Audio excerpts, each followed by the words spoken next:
Si istong nagwapuhon wala gayud ka eskwela,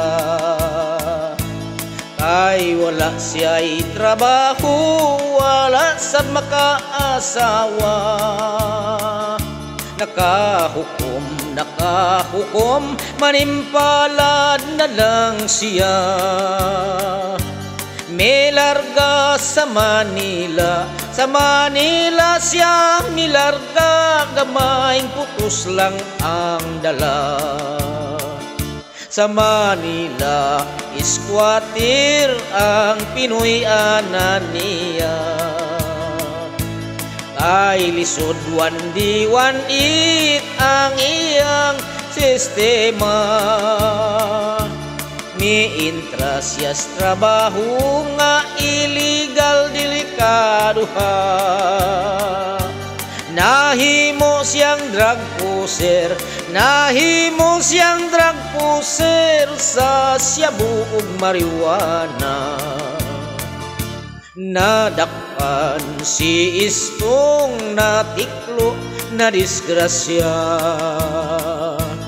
idala sa Muntinlupa 20 anyos ang sentensya.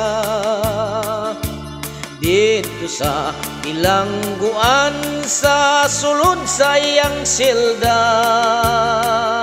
mga adlaw gipalabay, lawas gipatik-patikan, gidruwing-druwingan pa.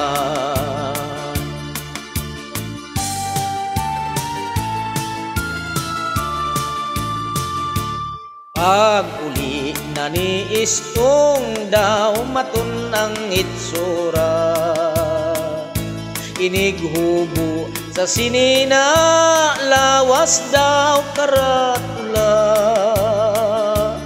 May tattoo nga dakong bitin sa bugan ug sa paa, sa likod may agila, sa dughan na dunay krus, may Ginoong nagduka. Kapait di ay kon mabilanggo ka, sa trabaho ay mudawat, kay lagi na priso ka. Ug kung siya mangulitaw sa naitgang dalaga, is nabunin taon siya on makita ang tattoo sa kalawasan niya. Si istong sa istorya, nagdaro na lang siya sa bukid nag-inusara.